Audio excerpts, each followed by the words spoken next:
Boa noite. Nós vamos dar início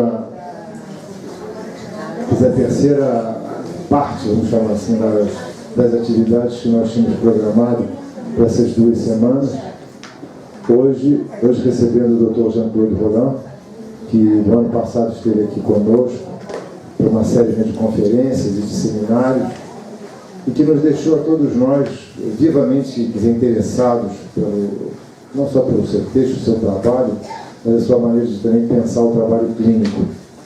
E então, por isso, em virtude dessa experiência que nós tivemos com ele aqui no ano passado, o convidamos para que ele voltasse esse ano e, felizmente, ele pôde estar aqui conosco.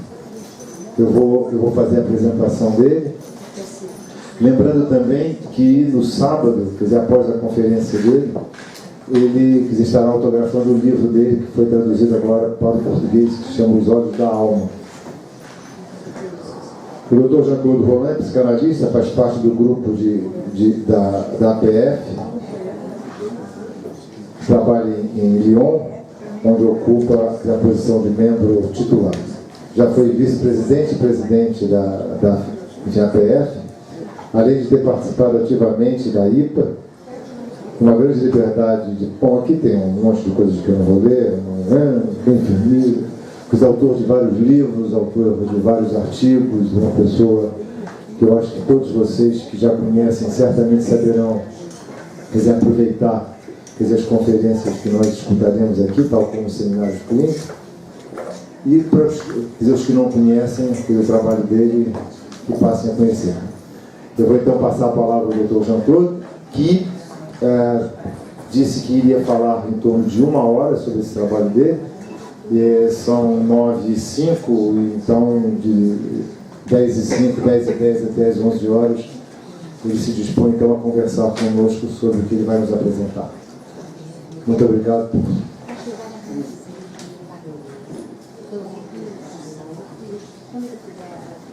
Tá. A Bia está aqui lembrando o seguinte, que ele vai ler a conferência, por isso nós vamos poder acompanhá-la no texto, e qualquer aporte que ele faça fora do texto, a Bia então intervém e faz a tradução consecutiva. Tá bom? Bien, merci de m'accueillir. C'est un grand honneur pour moi d'être là. Muito obrigada por me acolher, é uma grande honra estar aqui. Surtout, c'est la seconde fois que je viens au Rio de Janeiro. Sobretudo porque é a segunda vez que eu venho ao Rio de Janeiro. Alors, je crois que moi, je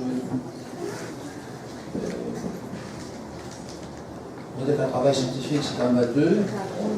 Eu preciso dizer que o trabalho científico é um trabalho feito a 2. Mon texte est peut-être un peu long, on pourra l'arrêter à tout moment. De toute façon, vous avez des textes, donc on pourra les... O meu texto é um pouco longo, mas a gente pode interrompê-lo a qualquer momento. Vocês têm o texto em mãos e a gente, enfim, pode ver como é que isso vai funcionar.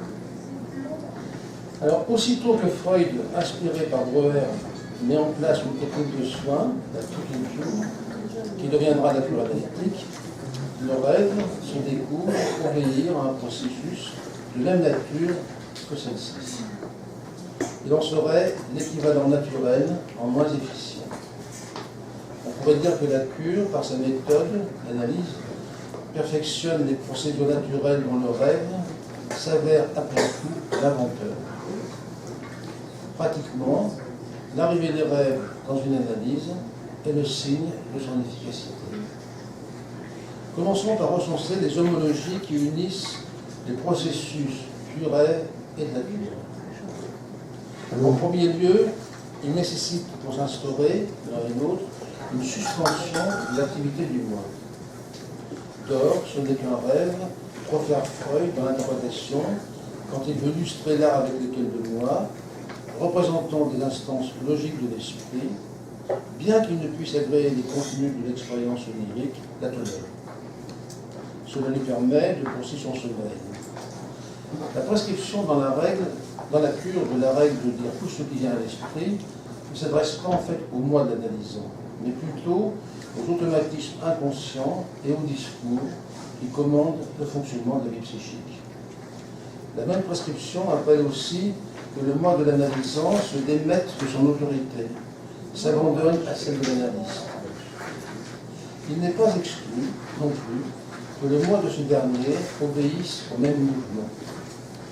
L'écoute analytique gagne en acuité à s'étayer sur la seule sensorialité de son oreille et sur son discours intérieur.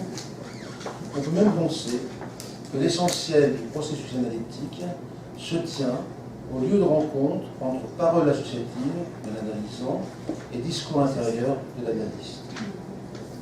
Rêve et cure dévoilerait une possible disjonction des fonctions du moi et de la langue.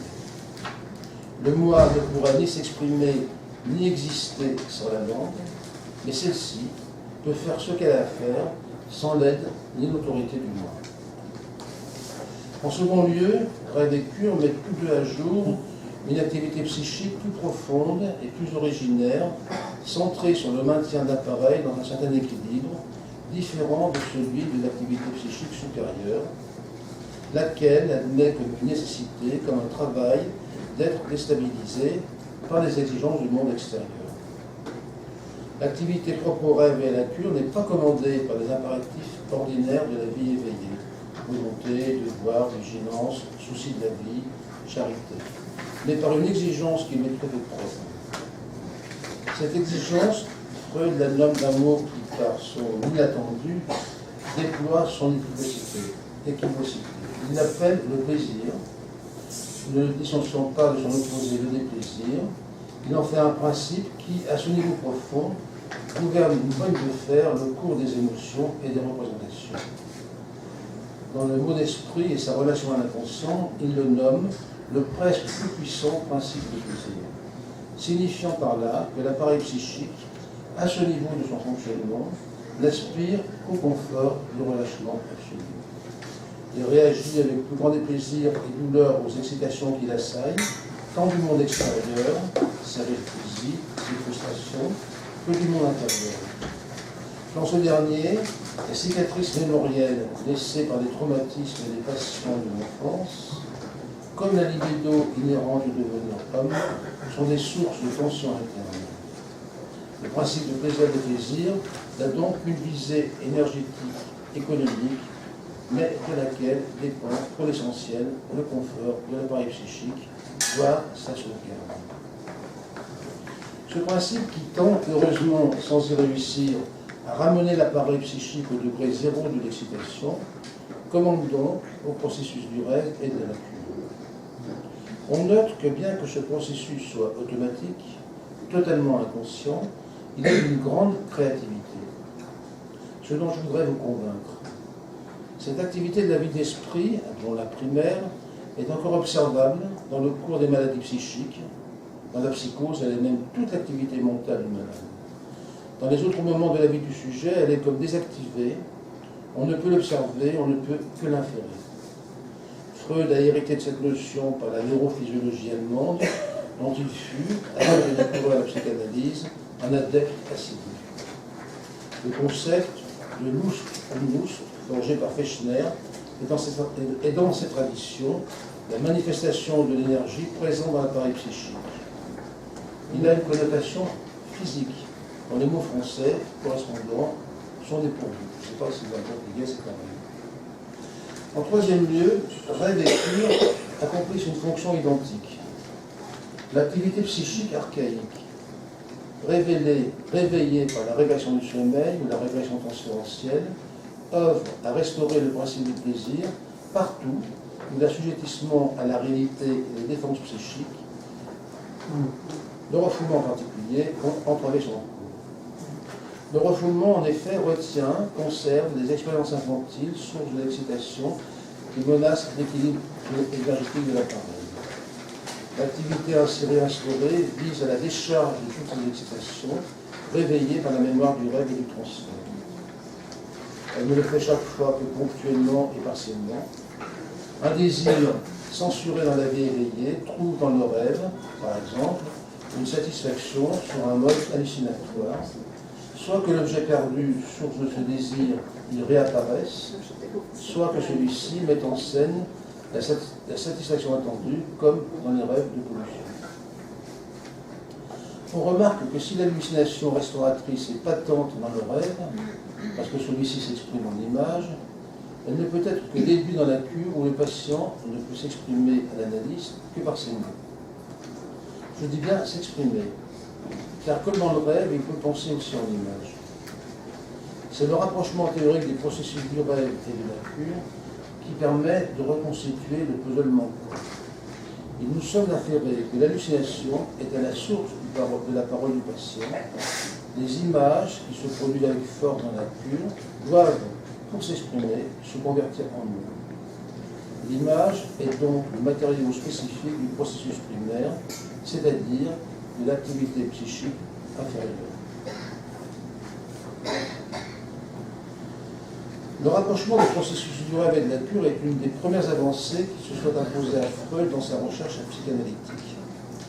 Les théories du rêve et de la cure subiront une même révolution lors de l'avènement de la seconde épique. La satisfaction d'un désir censuré est le cas le plus simple du fonctionnement du principe du plaisir. Il a fallu à Freud beaucoup de temps d'écoute de ses patients et de recherche théorique pour en pénétrer toute la complexité. Au-delà du principe de plaisir, en 1920, Freud doit abandonner l'idée que le rêve n'est qu'accomplissement de désir et admettre qu'il est aussi au service de la répétition mortifère des traumatismes infantiles, demeurant à l'état de trace dans l'inconscient. On parle pour celle-ci de notions inconscientes. Freud fait en même temps l'hypothèse que des affects sexuels, la coloration négative, sont à l'œuvre dans ces restes fossiles de la sexualité infantile. C'est ainsi que dans la 29e leçon d'introduction à la psychanalyse, intitulée Révision de la doctrine du rêve, il écrit « Une des tâches de l'analyse est de soulever le voile de l'amnésie qui dissimule les premières années d'enfance et d'amener au souvenir conscient les manifestations de la vie sexuelle de la prime enfance. Or, ces premières expériences sont en connexion avec des impressions douloureuses d'angoisse, d'interdiction, de déception et de plaisir.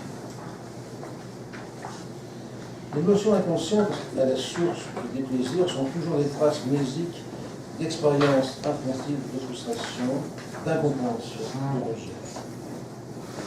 Ce marquage originaire de la sexualité d'enfance par la douleur est la première cause de ce déplaisir qui semble hanter la vie de l'âme, et auquel le refoulement impose une amnésie têtue et un silence appétitieux. Par la désignation de notions inconscientes, Freud veut spécifier la densité de ces formations d'esprit qui ne sont pas de simples séquelles de l'histoire de l'individu.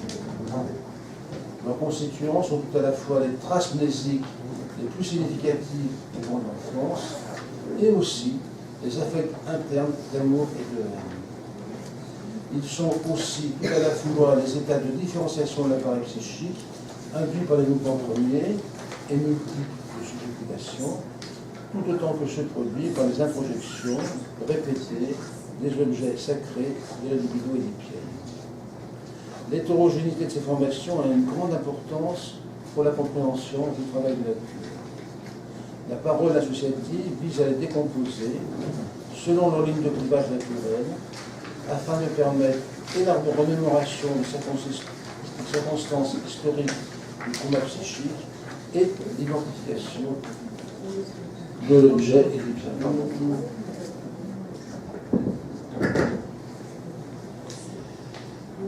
On peut, pour éclairer ce domaine difficilement accessible à l'intelligence, décomposer cette théorie.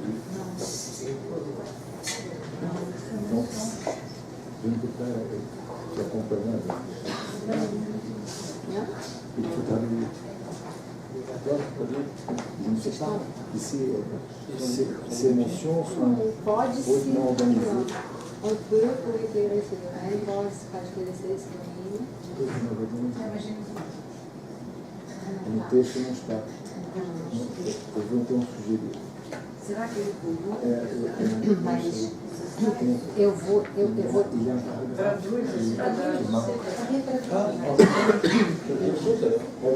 Non, je préfère Aonde você parou?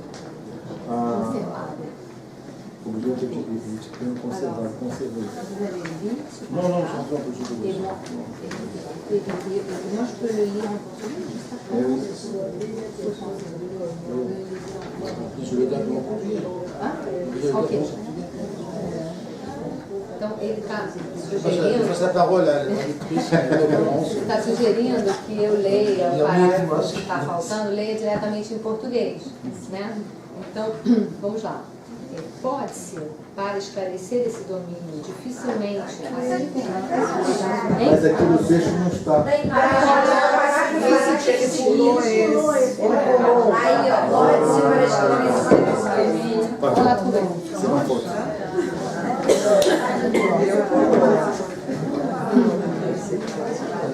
Ça nous permet de respirer. Pardon. Pour éclairer ce domaine, Não, ele leu. Não sei se é português, mas que ele leu aqui. Vamos lá. pour éclairer ce domaine difficilement accessible à l'intelligence, on peut décomposer cet état de déplaisir selon ses trois principales sources. Le déplaisir de l'appareil de l'âme. Il s'agit d'un déplaisir essentiel, qui est lié à l'impossibilité de renoncer à la voracité pour l'objet du bien qui définit l'humain. Nul n'y échappe. Chez l'homme le plus normal, l'analyse en retrouverait les sources. Et c'est ce qui a justifié, dès le début du mouvement psychanalytique, et justifie encore, indépendamment de la psychopathologie, la fameuse analyse didactique. Une seconde cause de ce déplaisir provient du fait que la formidable énergie libidinale dont ces notions sont porteuses est si violemment retenue du fait du refoulement qu'elle ne peut être déchargée. C'est un déplaisir de stase. La troisième est que cette retenue requiert des moyens puissants afin que cette libido soit donc investie, moyen assuré par le langage dans sa fonction psychique, ce qui est une source d'appauvrissement du discours et d'inconfort. Il s'agit donc alors d'un déplaisir de contrainte, ou mieux, de contre-investissement.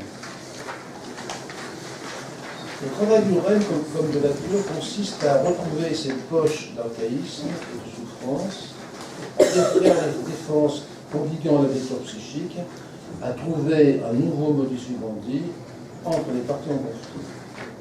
Amener le moi à reconnaître l'objet du désir censuré, à condition qu'il soit démis de sa charge égyptienne, permettre à la libido retenue de se décharger par des voies directes, dont la sublimation. À côté de la douleur induite par le renoncement égyptien, l'autre source de la souffrance de l'homme est l'opposition radicale qu'entretiennent les deux grands systèmes psychiques, conscients et de l'inconscient. Opposition que résout de façon toujours éphémère et précaire sous l'égide du principe de plaisir, un compromis toujours intéressé et opportuniste. On le voit, c'est parce qu'il brouille les frontières entre les deux grandes instances psychiques et qu'il les fait s'affronter que le processus du rêve et de la cure sont en mesure d'accomplir une transformation psychique.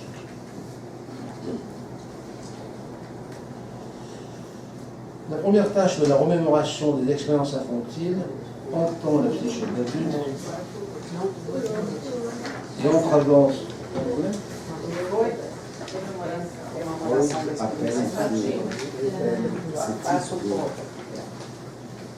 Ah, c'est moi qui. É o seguinte, rememoração de experiência infantil.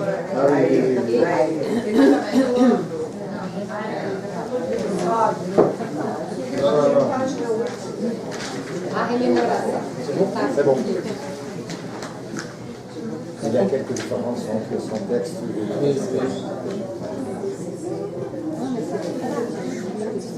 É no parágrafo que vous avez La première tâche de la remémoration des expériences infantiles entend la psyché de l'adulte et entravant son adaptation au réel consiste à réveiller la douleur ou l'angoisse dont ces expériences sont porteuses. cette douleur a été anesthésiée par le refoulement et par l'amnésie infantile. C'est là le but même de ces opérations. La douleur ainsi réveillée est donc la véritable initiatrice du processus qui, sous l'égide du principe de plaisir et de plaisir, va modifier les forces et les équilibres en jeu. Mais le processus vise aussi la cessation de cette douleur. On peut mesurer là le caractère paradoxal de ce concept de plaisir et de plaisir qui n'a que des liens lointains avec le sens ordinaire, libertin ou ludique du mot. Il est avant tout porteur d'une acception économique, éventuellement vitale. Il veille en effet à la conservation de l'appareil et parfois de la vie, mais il fait quand même écho aux exigences sexuelles, pulsionnelles, qui sont pour la vie infantile autant une source de plaisir que de danger.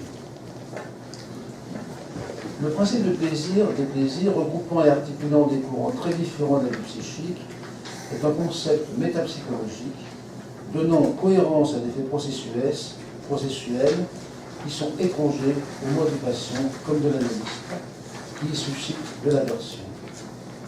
Et il en permet une interprétation. L'écoute analytique n'est possible que si l'analyste insère, comme la pièce manquante d'un puzzle, cette construction métapsychologique qui seule lui permet de différencier dans ce que le patient lui dit, ce que ce discours fait sur sa propre psyché. De même, elle permet de comprendre que l'interprétation du même analyste vaut quant aux transformations psychiques qu'elle vise, moins par ce que disent ces mots que par leur portée physique. La remémoration dans la cure passe par plusieurs étapes. Dans un premier temps, l'expérience pathogène infantile se répète physiquement dans la séance. Le patient n'éprouve que douleur et se sent maltraité. Pensons à Lomora, qui, au plus fort de la remémoration de sa maladie, se levait, terrorisé du vivant, appelé Freud mon capitaine, et se mettait en garde au garde. Pour le rêve traumatique, qui reproduit indéfiniment l'accident qui a généré la névrose traumatique, scène de guerre ou accident, en est l'exemple. Dans un second temps, la même expérience se représente en images dans des scénarios oniriques ou dans des actings conscientiels. Enfin, au bout d'une longue chaîne processuelle, elle entre dans le discours, se verbalise, abandonne sa charge traumatique et libidinale et devient un souvenir, empreint de tristesse, mais fortifiant la subjectivité. Ce développement en trois temps, répétition, représentation, verbalisation de la mémoire de l'inconscient, ne peut se repérer que dans le temps long de la cure ou de la vie onirique. Dans le temps court et chronométré de la séance, on ne peut que vaguement discerner les opérations qui accomplissent cette métamorphose de la trace physique traumatique en souvenir. Elles tirent leur efficience de la malléabilité de la substance psychique, capable de s'étayer alternativement, selon les besoins du principe de plaisir, sur les matériaux de la sensorialité, de l'image ou du langage. La leçon la plus forte que Freud nous ait laissée est que ce sont les expériences sexuelles précoces qui sont toujours la source de toute maladie de l'esprit. Dans le temps 1, celui de la répétition, ces expériences reviennent telles quelles.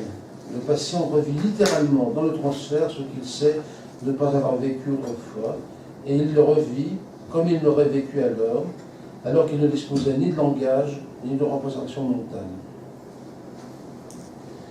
Sensoriellement, on n'a qu'à penser à la célèbre crainte de l'effondrement décrite par Winnicott dans la droite ligne de la théorie freudienne de la compulsion de répétition.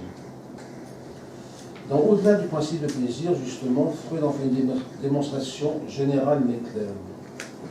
L'écoute de l'analyste intervient à ce niveau comme contenance de l'expérience traumatique et, via la construction qui la rapporte au passé infantile, comme première donation de sens. La représentation que l'analyste se fait de cette répétition transcende celle-ci, la transforme en compulsion de représentation. Cette leçon si forte de Freud inclut autre chose. Les défenses, refoulement, clivage, répression, auxquelles ont été soumises ces expériences, ont pour résultat d'abolir définitivement leur contenu idéique et affectif. Comme André Gray nous en a convaincus, l'inconscient se définit d'abord par sa négativité. L'amnésie ne peut être jamais levée complètement, une part ne peut en être que représentée indirectement et reconstruite. Je vais vous parler maintenant de la langue et d'inconscient. Je commencerai par une affirmation dont le contenu peut déconcerter le lecteur. Seule la langue a le pouvoir de se saisir d'émotions inconscientes, de les amener à la conscience après avoir traité ce qu'elles pouvaient avoir d'inconscient avec les témoins.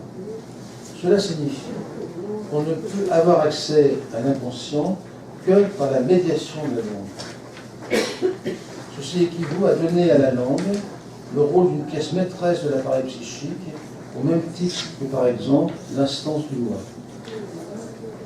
C'est à familiariser le lecteur avec ce fait, blessant justement pour les valeurs commandant le moi, que vise la réflexion qui va suivre. Mais à cette première affirmation, il me faut en ajouter une autre. Seule la langue a le pouvoir de retrouver la mémoire et le reste des objets originaires ayant échappé au déclin du temps physique. Ces propriétés, mal connues parce que ordinairement masquées de la langue, sont révélées par une fonction de la parole autre que la simple énonciation et que la cure et le rêve privilégient de spécifiques. Você está achando aí, Miguel? Ele avançou, vai lá no título, a linguagem inconsciente, vai para baixo, desce o texto. Um pouco mais, ele pulou um pedaço grande. Não, na página anterior. Na 12, último parágrafo. Essas propriedades. Ok. E ele foi até específico, tá vendo? C'est bon? Merci. On pourrait dire, pour illustrer ce point abstrait, que la langue est à la perception de l'inconscient ce que sont les organes des sens pour la saisie du monde extérieur. Cette fonction rend compte de la spécificité de la libre association. L'analyste doit centrer, serrer son écoute sur cette opération-là. Prenons l'exemple d'un événement de langage rapporté et analysé par Freud comme lapsus lingué dans la 4e leçon d'introduction à la psychanalyse intitulée « Les opérations manquées », un événement tel qu'il s'est produit aussi régulièrement dans la cure. L'histoire est anecdotique mais parlante. Se promenant en montagne, Freud a croisé des dames, touristes comme lui. On a parlé des charmes de telles expéditions et de leurs inconvénients. L'une d'elles s'est plainte de la chaleur, qui fait, dit-elle, qu'on a la chemise, le corsage tout trempé de sueur, puis elle devient hésitante dans cette énumération, puis se tue. Puis elle reprit la parole pour ajouter, mais quand on arrive, elle voulait dire à la maison, elle dit à la culotte, parce qu'en allemand, les deux mots sont très proches l'un de l'autre, c'est Haus et Hose. Ele fez comentário que em alemão essas duas palavras são muito parecidas uma com a outra. La conclusion de Freud est celle-ci. La rencontre de cette dame avec cet homme qui était lui a éveillé en elle, comme dans une sorte de transfert très éphémère, une notion érotique culminant dans l'évocation de la culotte. Le moi ne peut reconnaître un tel désir et lui barre l'entrée dans la parole, laquelle emprunte alors un chemin détourné. Preuve que la parole est faite d'une autre manière, d'une autre matière que le moi, la langue n'a pas d'aversion pour les productions d'inconscient. Elle les énonce automatiquement. Cette énonciation n'est pas sous commande du moi, elle est du ressort du principe de plaisir. Ce qui a initié la méprise est, selon Freud, le déplaisir lié à la stase libidinale. La retenue à barrer la décharge de l'excitation, le lapsus lingué, équivalent d'un symptôme, force le barrage. Le procédé, selon Freud, n'est pas différent de celui du symptôme hystérique, et dans ces perspectives, la langue dans laquelle se produit un tel symptôme ne serait pas différente d'un organe corporel. Depuis plusieurs années, je tente de développer une autre hypothèse qui tient compte de la spécificité singulière et mystérieuse de la langue, dont on se demande d'ailleurs comment la caractériser, instance ou matériau. Celle-ci est tout à la fois une institution culturelle, imposée aux individus de l'extérieur, comme l'est la loi, celle de l'interdit d'inceste par exemple. Mais elle est aussi transmise d'un sujet à l'autre comme langue maternelle dans le cadre étroit de la relation parent-enfant. Elle est à ce titre surchargée de désirs et d'interdits. Cette transmission de la langue maternelle ne peut donc être dissociée du rôle capital et maintenant bien connu et accepté, joué par le complexe d'Édipe dans le développement psychogénétique. De cette double origine, collective et individuelle, éthique et passionnelle, on doit inférer que la place qu'occupe la langue dans la vie psychique est celle d'une formation composite, à la fois structure, comme le mythe et déterminant l'architecture de psyché, et énergie, celle qui précisément anime les opérations du monde intérieur, telles que déplacement et condensation. L'affect édipien, la libido, fournit à la parole l'énergie nécessaire à l'activation de la langue transmise. De sorte que quand la langue s'arrête, comme dans l'exemple du lapsus lingué, on peut dire comme Freud qu'une censure a été dressée sur son chemin, mais on peut dire aussi que la libido, sollicitée par cette circonstance d'une femme rencontrant un homme, et qui aurait dû donner lieu à un discours amoureux, est soudain retournée à sa source, dans sa cache amoureuse. L'écoute attentive du cours de la parole et du silence en lecture nous impose formellement la conclusion suivante. La parole se tait chaque fois qu'elle fait encourir au parleur le risque de découvrir la nature secrète de l'objet auquel il s'adresse. Tout se passe comme si la touriste avait pressenti le transfert la liant au promeneur inconnu et avait inhibé son désir. L'assèchement de la libido assèche à son tour la parole.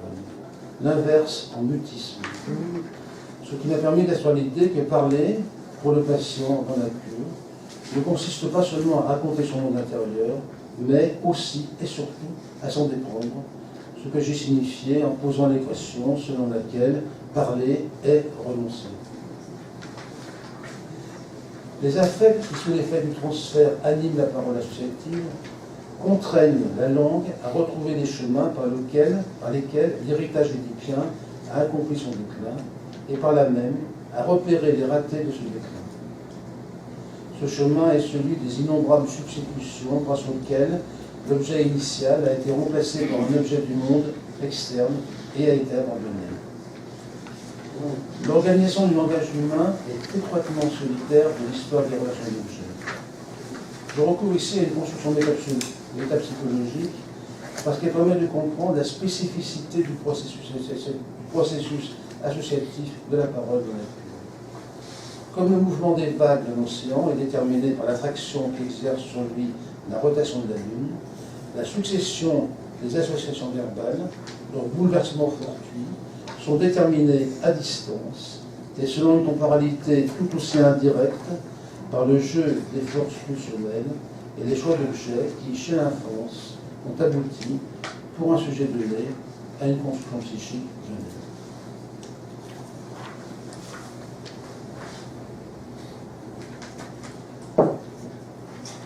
L'état incoatif de la parole. Ele pulou de novo, vai dar para esse ciclo agora. O coativo é inicial, é começo. La parole de commencement.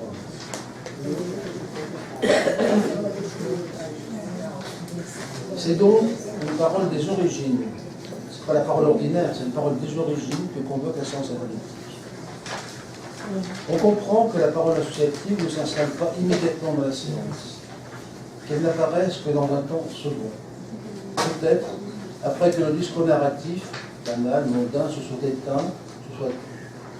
L'écoute analytique, cette analyse en témoignerait, est capable d'entendre au-delà de ses contenus idéiques ces mouvements de la parole, signant des changements de registre ou de tonalité, comme le mélomane entend dans une symphonie le passage, par exemple, d'un mode majeur en mode mineur. Avec la réflexion transférentielle, on accède naturellement aux franges séparant voix et parole. aux zones de jonction entre chair et corps portées par le timbre de la voix et abstraction et spiritualité de la langue. À ces mêmes zones où s'est opérée chez l'enfance la jonction entre soins maternels engageant les corps de l'adulte et de l'enfant, les passions amoureuses véhiculées par les berceuses de maman et les gazouillis du bébé. Il arrive même avec une occurrence significative que ce langage primitif où se côtoie étroitement l'affect du désir et l'articulé de la représentation n'apparaissent seulement qu'après qu'un silence se soit installé. Le silence dans la cure est loin d'être une chose négative. Il n'est jamais l'indice d'une défaillance du discours. Il a de nombreuses significations, nous les examinerons profondément. Il est une nécessité de l'expression verbale, comme de l'expression musicale d'ailleurs, dans la mesure où il est l'envers de la parole et qu'il est même l'outil de l'instauration des écarts entre signifiants, qui fait du bruit de la parole un langage articulé. Se taire est l'ombre portée de dire. Mais ici, à ce niveau du langage primitif, il vaut encore comme répétition et actualisation du commencement de la vie psychique. Il reproduit par jeu ce d'où on vient, entre guillemets, qui a donné lieu à l'éclosion de l'émoi et de la pensée. De sorte que cet état premier de la langue, dont l'analyste guette incessamment l'instauration, j'ai tendance à l'appeler état incoatif, langue des commencements, si solidaire de ce qui deviendra tardivement l'inconscient, qu'elle sera naturellement appelée à le reconnaître, à le lire. Ce qui donne à la langue cette faculté de lire l'inconscient, c'est en effet l'extrême familiarité où elle est avec lui. En effet, Você está acompanhando? Tá, ok. Ok, vai. non, c'est rien, je comprends pas, c'est bien. En effet, par sa phase structurale, elle concourt à l'instauration d'inconscient, la langue maternelle transmettant tout à la fois les moyens de l'expression et ses interdits. Le premier refoulement, celui que Freud désigne du nom de Urverwandlung, refoulement originaire, doit correspondre à la première inscription de l'enfance dans la langue. L'acte de parole, qui est, comme le dit Saussure, une opération extra-linguistique, ne se réduisant ni au discours qui en est l'effet, ni à la langue qui en est le support, puise son énergie à la libido édipienne, autorisée à s'écouler parce que sublimée, c'est-à-dire affranchie de sa portée incestueuse. L'inconscient pourrait recouvrir, outre les formations de construction individuelle décrites tout à l'heure, cette part des langues transmises qui a échappé à la loi d'interdit de l'inceste, qui n'a pas subi de traitement de discrimination, qui n'ont pas accès à la parole. L'inconscient est comme une matrice, une langue morte, que le but de la cure est justement de rendre parlante et vivante. Il nous faut de toute façon, pour l'atteindre, trois médiations. Celle du transfert, qui fait revivre dans la cure les origines enfouies de psyché, dans le rêve de la révélation mémorielle, la médiation de la parole qui insuffle vie à la langue, la médiation de la construction métapsychologique qui fournit à l'écoute de l'analyste l'outil nécessaire à surmonter la résistance du moi et à discerner la production du sang. Tentons d'illustrer ou incarner ces spéculations nécessairement abstraites, je m'en excuse, en passant par un exemple, celui d'une supervision. Cette pratique a pour moi l'intérêt, comme superviseur je suis, de voir autrement l'expérience analytique et de la surplomber. Nous avons commencé l'analyse des moi il y a 5 ans. Sa patiente, se présentait alors comme un cas sévère d'inhibition de toutes ses activités et intérêts, et dans la cure, à laquelle elle est très assidue, de sa parole. Já na tradução aqui, o ego ali é eu, né? É o analista e eu, no caso, o supervisor. Non, c'est bien. Elle restait silencieuse d'innombrables séances.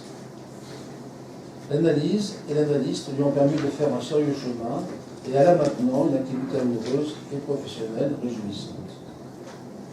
Mais dans sa cure se dévoile de plus en plus nettement et douloureusement la passivité forcenée à laquelle, enfant, sa mère malade la soumettait et vis-à-vis de qui, ceci est de plus en plus clair pour moi au moins, elle développa une puissante soumission masochiste érogène.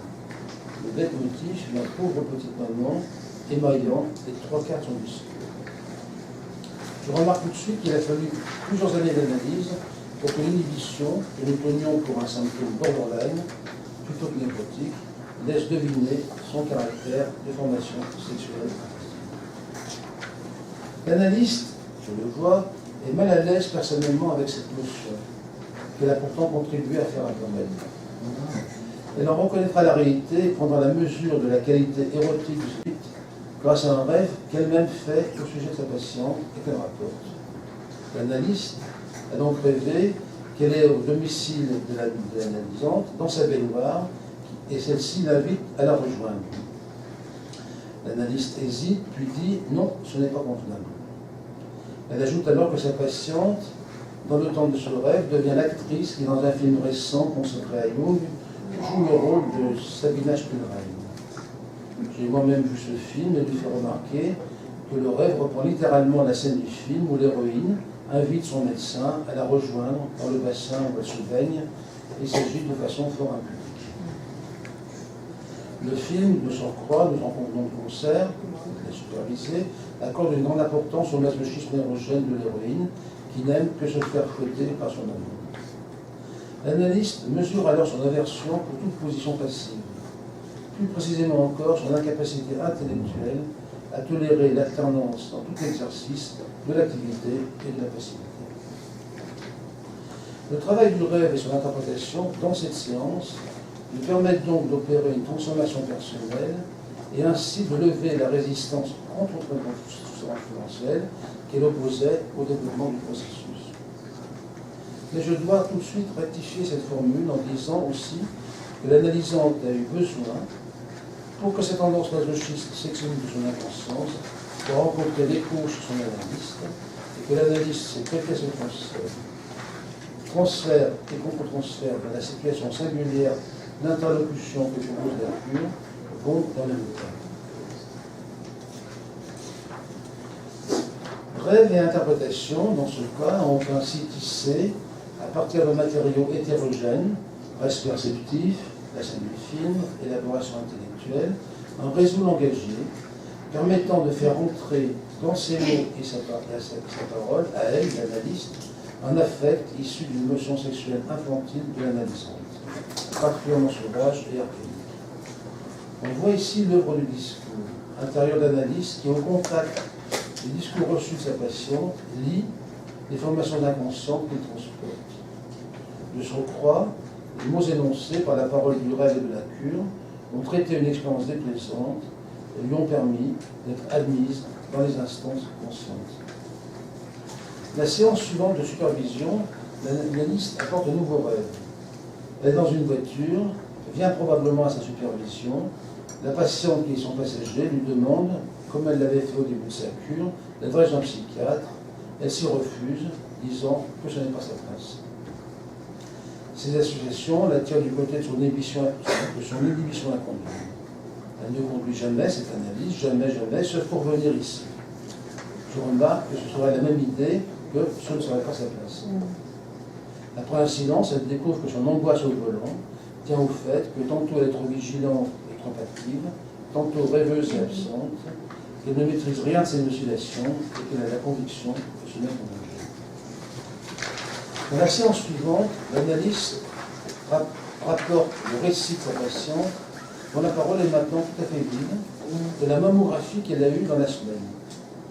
L'examen a été très douloureux, ce dont elle se réjouit, y voyant la preuve qu'elle n'est plus corporellement insensible, et elle raconte l'expérience onirico-fantastique qu'elle y a éprouvée. Elle a vu, depuis la table d'examen, le radiologue, captivé par l'image de son sein sur l'écran, exécuter de sa bouche un mouvement de tété. Ces associations la conduiront à évoquer son masochisme récemment découvert et sa passion toujours aussi vive pour sa mère. Le fantasme a exhumé projectivement un morceau de sa sexualité infantile. Elle s'est reconnue bébé dans l'hallucination du geste sensuel du médecin. Je note, et j'en finis avec ce fragment clinique, que cette séance si productive a a été précédée de 2 séances complètement silencieuses. Ceci était très fréquent au début du traitement, parce que toutes les séances étaient silencieuses. La résistance têtue du moi au retour du refoulé, qui trouve maintenant aisément son explication, devait être de la même façon à l'œuvre dans les silences alors inexplicables de cette patiente. Dans ces longs cheminements de paroles qui conjoignent celle de l'analysant dans la cure et celle de l'analyse à la supervision, on voit clairement le pouvoir de la langue à délier les formations que le refoulement avait massifiées. Transformer une expérience de déplaisir en quelque chose de plaisant, d'acceptable, telle est la tâche du principe de plaisir. Transformer la langue imprononçable de l'inconscient en une langue parlée est une autre de ces tâches et analogue. Je veux insister sur le statut théorique d'une telle conception.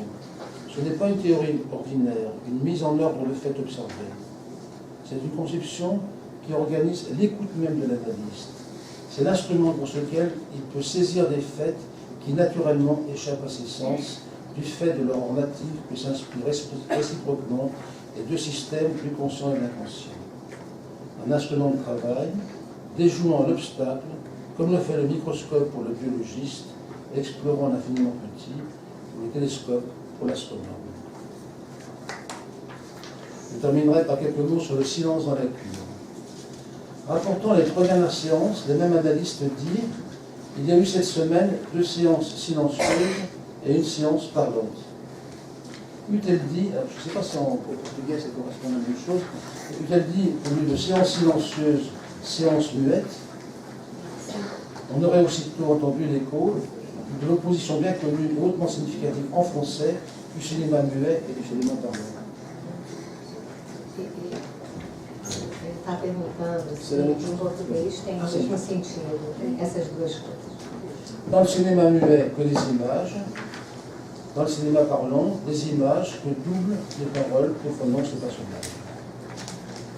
On a trop longtemps identifié le silence à une résistance de l'analysant, à une attaque contre le cadre, par exemple, ou à une régression narcissique d'affranchissant d'une relation avec l'analyste. C'est un jugement erroné qui évite une étude rigoureuse de ce qu'est cet acte positif et essentiel, une étude telle que l'entreprise Jean-François Letard dans Discours Figure, ouvrage qui recense et commente les grandes avancées conjointes de la philosophie, de la linguistique et de la psychanalyse au début du XXe siècle. C'est l'époque de Freud. L'auteur écrit « Le silence est le contraire du discours. Il en a la violence en même temps que la beauté. Mais il en a la condition, puisqu'il est du côté des choses dont il y a à parler et qu'il faut exprimer. Il résulte du déchirement à partir duquel un discours et son objet se placent en vis-à-vis. Je ne reviendrai pas sur le silence inhérent à la parole incoative évoquée plus haut. C'est si l'on veut le silence des commencements, celui qui tout au long du développement du discours répète, célèbre, commémore la naissance non seulement du langage, mais de la vie même de l'esprit.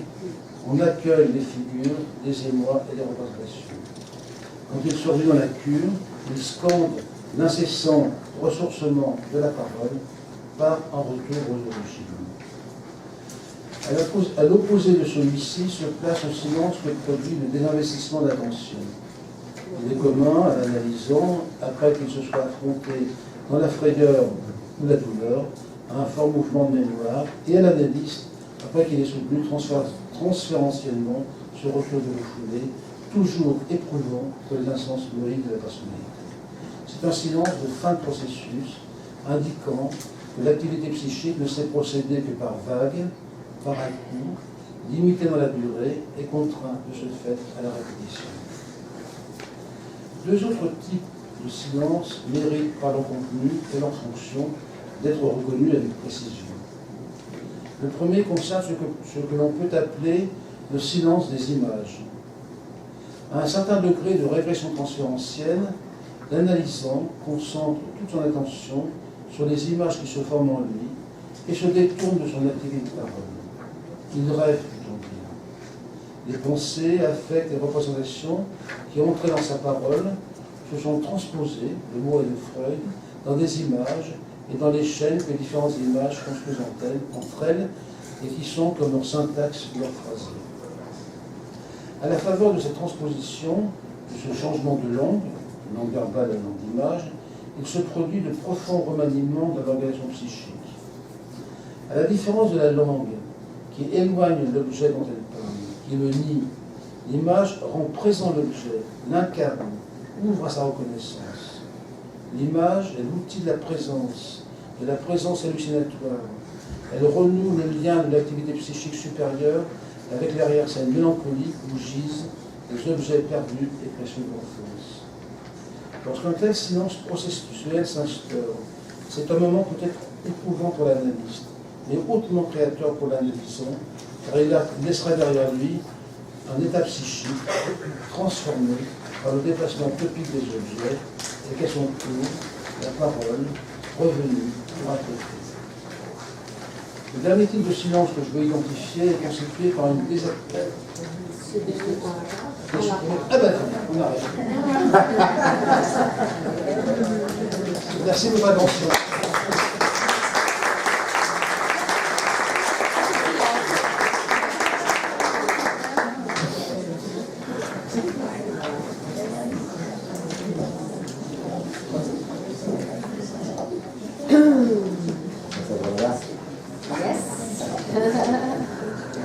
Eu queria, antes de mais nada, agradecer.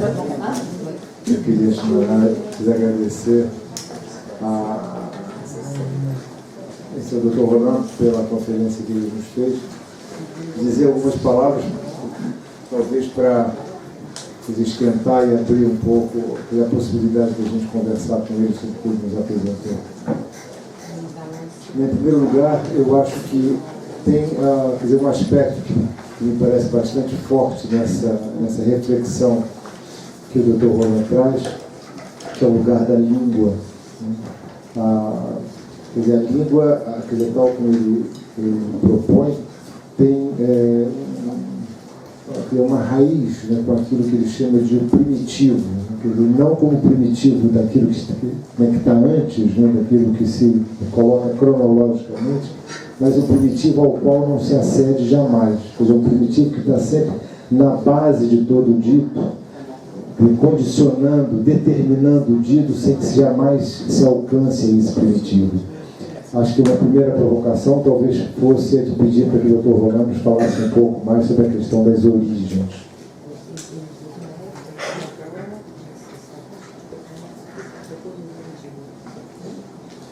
Em segundo lugar, eu acho especialmente interessante o lugar que ele dá para a metapsicologia, né? Dentro desse processo estabelecido pela língua. A metapsicologia é uma espécie de cunha que permite que o analista tenha um certo discernimento entre a palavra do analisando e o modo pelo qual ele escuta. Me parece também uma maneira bastante peculiar de pensar a metapsicologia, se ele pudesse nos falar de alguma coisa também acerca dessa posição. Seria interessante. Por último, eu queria dizer uma palavra sobre o caso que ele nos apresenta, né? Desculpando aí a tradução, né? Que no lugar do eu do analista, insistiu numa instância psíquica e chamou de ego.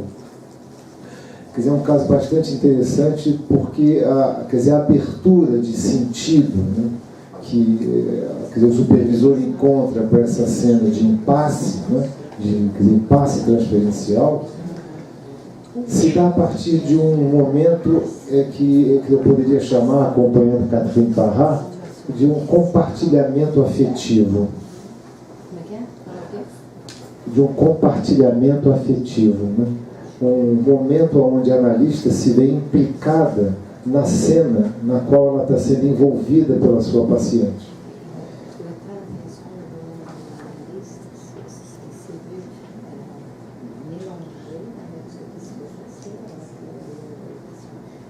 E é justamente o reconhecimento que a analista faz a partir das intervenções do supervisor que ela consegue se descolar de modo a poder se aproximar daquilo que a Analisanda fazia ela sofrer. Então, eu acho que uma terceira, digamos, provocação seria a de pedir para que o Dr. Roland falasse alguma coisa sobre esse compartilhamento afetivo, né, que ele promove com a sua interpretação.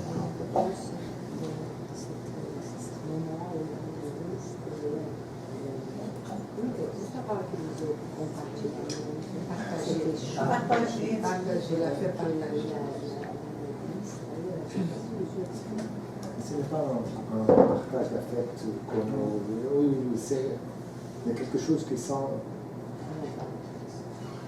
Bom, essas foram as coisas que me ocorreram aqui enquanto eu ouvia o Dr. Roland. Acho que serve para a gente começar e, na medida em que vocês se sintam convocados a participar dessa discussão, por favor, participem. Merci Miguel, vous savez comme ça fait du bien d'être entendu. Muito obrigada, Miguel. Faz muito bem a gente ser essa maneira de falar em francês quer dizer ouvido e entendido, né? J'ai l'habitude de dire qu'un livre n'existe parce qu'il y a un lecteur qui le lit. Eu costumo dizer que só existe livro só existe porque existe leitor que o lê, senão ele não existe. C'est la même chose pour un développement théorique comme j'essaie de faire. E é a mesma coisa para desenvolvimento teórico como eu tentei fazer. Je vais essayer de prendre les 3 points que tu proposes, qui sont très précieux pour moi. Alors, la langue. Eu vou falar do primeiro assunto. Il faut dire quand même. A língua, né? A palavra. Il faut dire que la théorie analytique a très peu. Freud avait commencé à comprendre ou voir la force et la présence de la langue dans le rêve. O Freud começou a entender a importância, né, da língua, da palavra, através do estudo dos sonhos.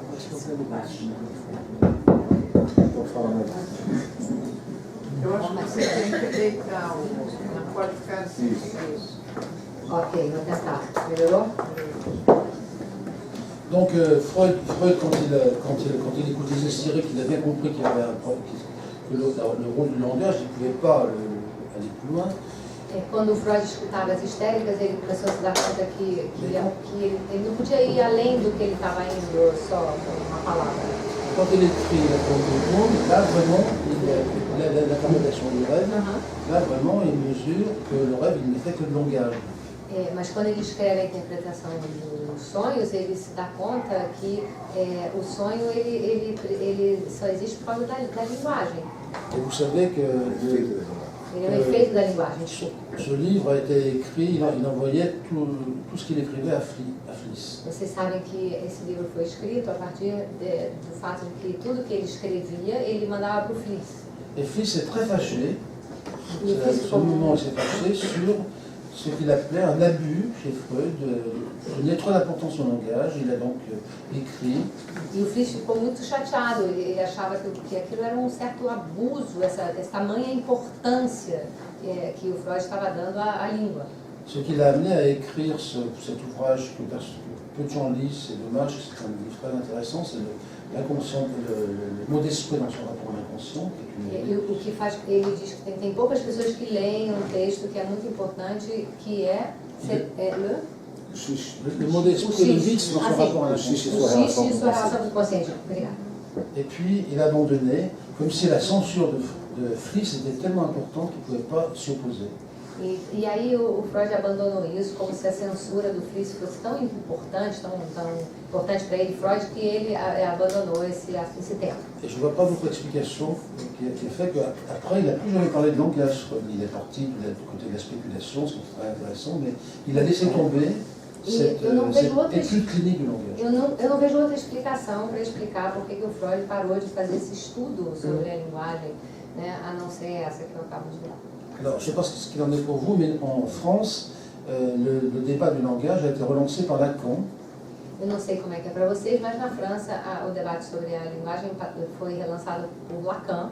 qui, je ne suis pas lacanien, enfin, Lacan avait la particularité d'être complètement germanophone et donc d'avoir lu très attentivement Freud dans le texte.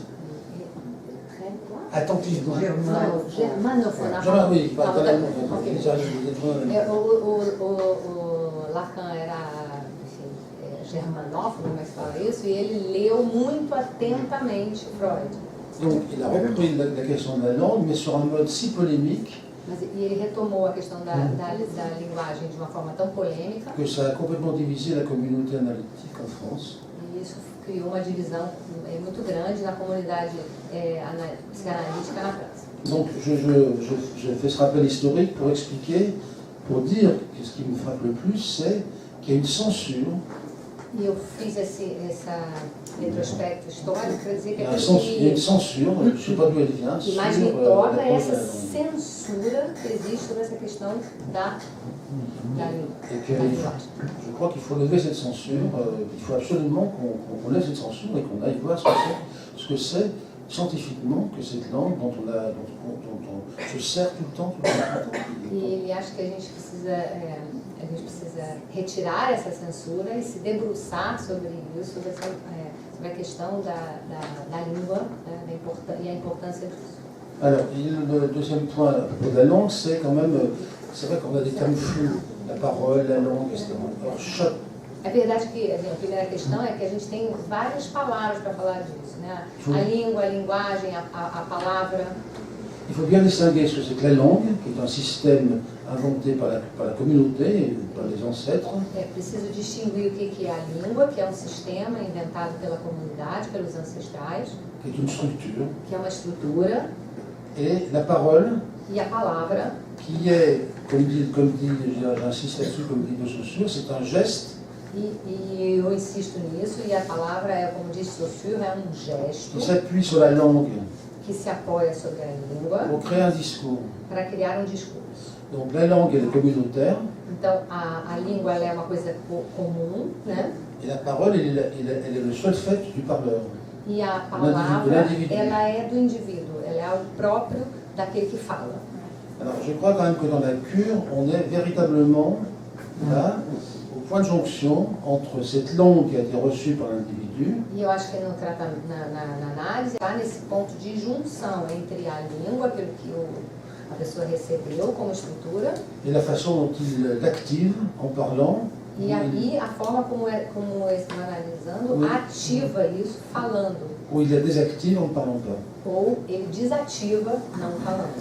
Sachant que quand il ne parle pas, du fait que l'appareil psychique n'est jamais inactif, il pense en images. Sabendo que, pelo fato de que o aparelho psíquico nunca está inativo, quando ele não fala, ele está... Ele pensa com imagens. Alors, je ne vais pas développer plus, mais il semblerait que l'expérience analytique nous contraint à penser. Eu vou desenvolver isso mais, mas me parece que a experiência analítica nos obriga a pensar que le transfert, que a transferência, que le transfert qui fait revivre les objets édipiens, que a transferência que faz reviver os objetos edipianos amène le parleur à parler à son objet édipien, leva o falante a falar a seu objeto edipiano, et que, c'est pour ça que je parle de la parole incoative, qu'il y a un lien étroit entre la libido e que existe uma ligação estreita entre a libido et la parole. E a palavra. Por isso que eu chamo isso de fala incoativa. Et le geste de la parole. Et que c'est cette parole-là qui permet le changement de la cure. É essa palavra que permite a mudança no tratamento. É por isso que a cure par la parole, o tratamento, a cura pela palavra. C'est ce lien entre la parole et la libido qui fait que la parole a un effet thérapeutique. É essa ligação entre a palavra e a libido que faz com que a palavra tenha um efeito terapêutico.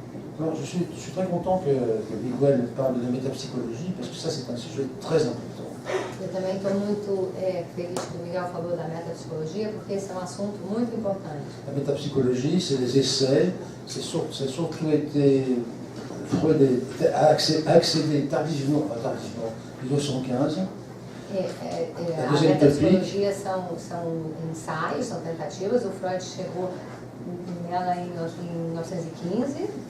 Alors, la métapsychologie, c'est une. Je distingue. A segunda tosse. L'observation clinique, par exemple, c'est les 3 essais sur la sexualité. A observação, por exemplo, os 3 ensaios sobre a sexualidade é a observação clínica.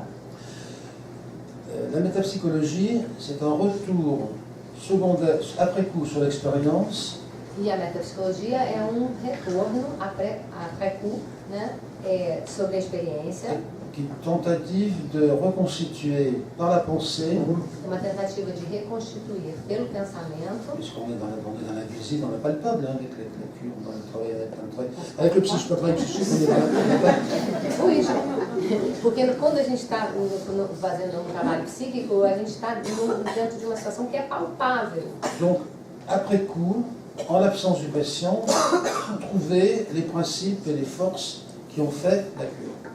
Então, depois, né, après-coup, na ausência do paciente, a gente pode buscar os princípios que operaram naquele processo. Freud appelait ça l'enfant de ma nuit et de ma douleur. L'enfant de ma nuit et de mes douleurs. La métapsychologie. O Freud chama a metapsicologia da criança da minha noite e da minha dor. Il se trouve que cette conception est née, excusez-moi, pendant la guerre, au moment de la guerre, au moment où il est plus patient, au moment où l'histoire était terriblement douloureuse, l'histoire historique. Essa concepção nasceu no momento da guerra, quer dizer, um momento histórico muito doloroso.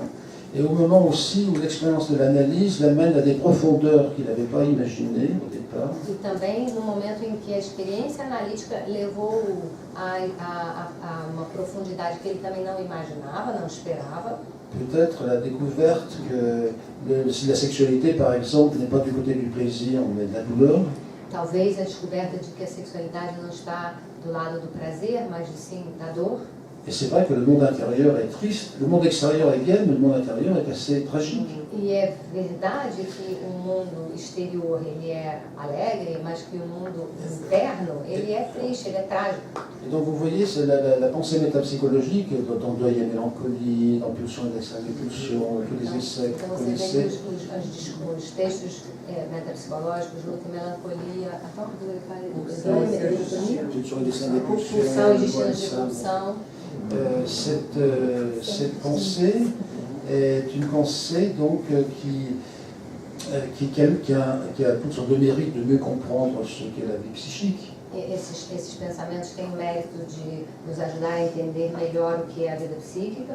Mais ce que Miguel lui a très bien compris, c'est aussi quelque chose qui vient dans l'analyste, plus une connaissance, une structure qui lui permet de s'absenter au patient dans la cure. Mas também é uma espécie de estrutura que serve para o analista para que ele possa se ausentar, que ele permite de s'absenter. De s'absenter dans la cure, et donc on ne peut être analyste que si on peut s'absenter dans la cure. Então permite ao analista se ausentar, né, no tratamento e, na verdade, nós só podemos ser analistas se nós conseguimos nos ausentar. Je m'explique. Qu'est-ce qui fait le transfert? O que faz a transferência C'est acontecer? le retour d'un objet perdu, d'un objet absent. É o retorno de um objeto perdido, de um objeto ausente. C'est la différence entre l'analyse et quelqu'un qui va parler demain, qui va parler du coach. La différence entre la psychanalyse et toute autre psychothérapie, c'est justement d'accepter précisément, de permettre au patient de vivre l'absence de l'objet aimé. A diferença entre a análise e qualquer outro tipo de tratamento é permitir ao analisando que ele possa viver a experiência do objeto perdido. Alors, c'est peut-être ça c'est intéressant qu'on parle ensemble, parce que en France, la lecture de Freud, on lit que lui, on lit beaucoup. Isso é uma coisa interessante para a gente discutir. Por exemplo, na França, todo mundo lê muito Freud. O que se faz é ler Freud. J'en suis arrivé à dire que pour être analyste, il faut écouter des patients et lire Freud. L'un va avec l'autre. Pour être analyste, il faut écouter des patients et lire Freud. Isso me levou a dizer que para ser analista é preciso duas coisas, ouvir os analisandos e ler Freud. São duas atividades. Alors, j'en viens Dans cet ordre. en même temps. O Miguel perguntou se era nessa ordem e ele falou, não, ao mesmo tempo. Alors, c'est pas parce qu'on c'est pas le Talmud, hein, c'est pas la Torah. Hein, c'est effectivement, Freud a inventé la psychanalyse en écrivant.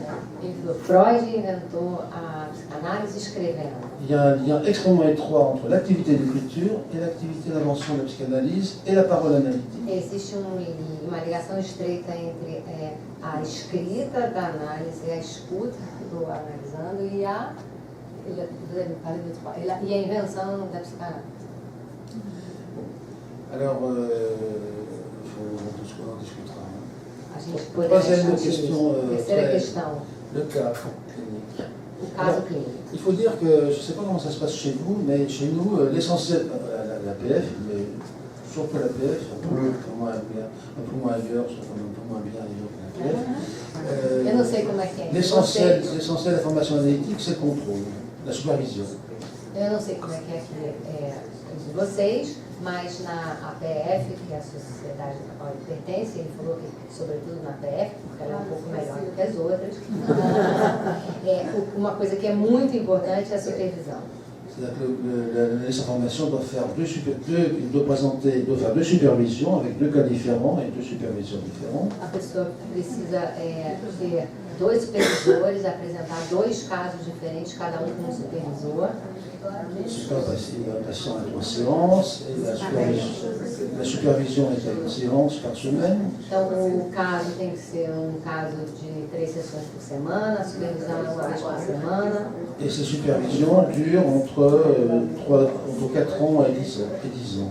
E essas supervisões duram entre 4 e 10 anos cada uma. Là, il y a une règle, c'est l'analyste qui décide de ce qu'il a besoin, si longtemps qu'il veut. Nesse sentido, não há nenhuma regra, é o analista quem decide o que ele tem necessidade. Donc c'est une expérience très intense, très belle d'ailleurs, souvent, la plupart du temps. É uma experiência muito intensa e muito bonita, na maior parte das vezes. Qui bien sûr a sa part de théorisation.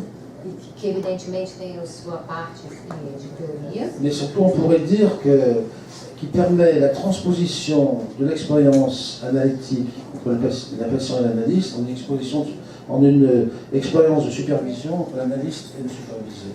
É uma experiência que permite a transposição da experiência entre o analisando e o analista para uma experiência entre o analista e o supervisor. Je dis que pour le superviseur, pour moi c'est une expérience passionnante parce que ça me permet d'entendre, de voir la situation analytique autrement que quand je suis analyste. Je surplombe la chose. Para mim é uma experiência muito fascinante porque me permite ver as coisas de uma forma diferente do que quando eu sou analista. Et c'est là qu'on voit que quand même l'analyste est quand même très sollicité dans sa personne. E é nesse momento que a gente percebe o quanto que o analista é solicitado enquanto pessoa. Pour dire vite dans ce qui reste chez lui d'inanalysé. E isso permite ver o que sobra nele de inanalisado. Et que l'analyse, la supervision permet à la fois à l'analyse de comprendre ce que c'est que l'analyse et ce que c'est qu'un patient, mais aussi de comprendre comment il est sollicité dans ce travail où l'inconscient est le maître. Então, a supervisão permite que o analista compreenda o trabalho que está sendo analisando, mas também permite que ele perceba a forma como ele está sendo solicitado enquanto analista da pessoa. Si j'ai donné cet exemple, en ayant demandé d'ailleurs à l'analyste s'il était d'accord que je parle de ça, c'est parce que ça montre particulièrement bien comment dirais-je, que l'inconscient dans la situation analytique, il est évidemment dévoilé en partie, et pour l'essentiel, par la parole de l'analyste, L'analysant, pardon, pas la parole de l'analysant, c'est celui qui parle. Se você está dando esse exemplo é porque a paciente permitiu. Isso, exatamente. Se eu escolher esse exemplo, eu pedi a permissão ao analista para fazer isso. E se eu escolher esse exemplo é porque nesse exemplo você pode perceber muito claramente como que a palavra do analisando sollicita, né, o analista. Et comment, pour ce qui est le plus violemment refoulé chez le patient, c'est le discours de l'analyste qui le descend. E como que aquilo que estava mais recalcado no analisando é o discurso do analista que consegue descobrir, revelar isso. Né? Par exemple, la patiente dont il était question était quelqu'un qui a eu une histoire traumatique extrêmement violente avec une mère extrêmement malade. Essa paciente teve uma experiência muito traumática com uma mãe muito doente e violenta. Et dans le fragment de séance que j'ai donné, l'analyste a pu relayer justement ce retour du refoulé en partageant avec elle justement cette question du masochisme. E no fragmento que eu trouxe, a gente pôde ver como que o analista pôde encontrar esse recalcado do analisando, compartilhando com ele uma experiência masoquista. Ça ressort de la transmission de pensée. Ça ressort de la transmission de pensée. Isso vem de uma transmissão de pensamento. Chose à laquelle Freud a cru beaucoup. Uma coisa sobre a qual o Freud acreditou muito, na transmissão de pensamento. Dans les années 1920, vous savez qu'il a fait tout un tas d'expériences avec Ferenczi, justement, sur les voyantes. Em 1920, ele fez uma série de experiências com o Ferenczi sobre os clarividentes, as pessoas que tinham clarividência, etc. À propos de la jalousie, de la paranoïa.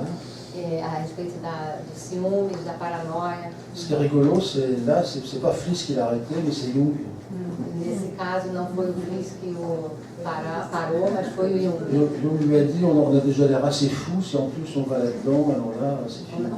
On a déjà l'air, les analystes ont l'air déjà assez fous, si en plus c'est pas là. O Jung que disse que os analistas já têm uma cara de serem muito loucos. Se a gente ir por esse caminho, então vai dar Je vous invite à lire les pages qu'il échange avec Ferenczi sur cette question, c'est très intéressant. Eu convido vocês a lerem as trocas a correspondência dele com o Ferenczi sobre esse assunto, é muito interessante. Antes de passar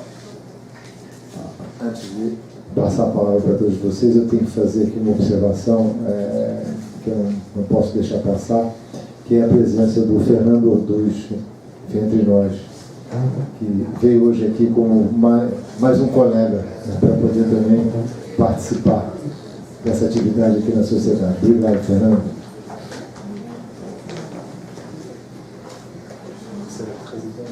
Oui, on aurait dû vous saluer plus tôt.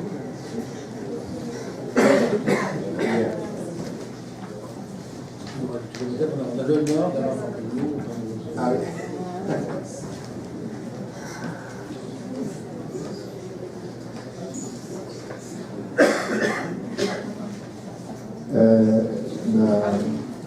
A primeira resposta que o Dr. Roland nos ofereceu,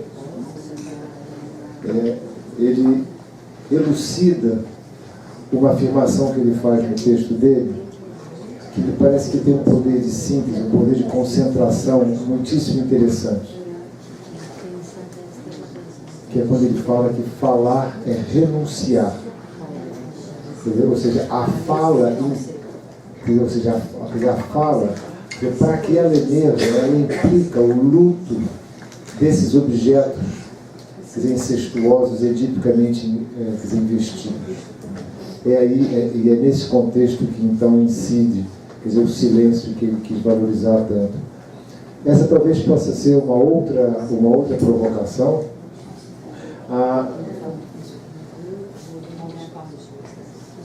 Que ele nos fale um pouco, de onde é que nasce, de onde é que ele percebe a partir da experiência clínica e teórica dele,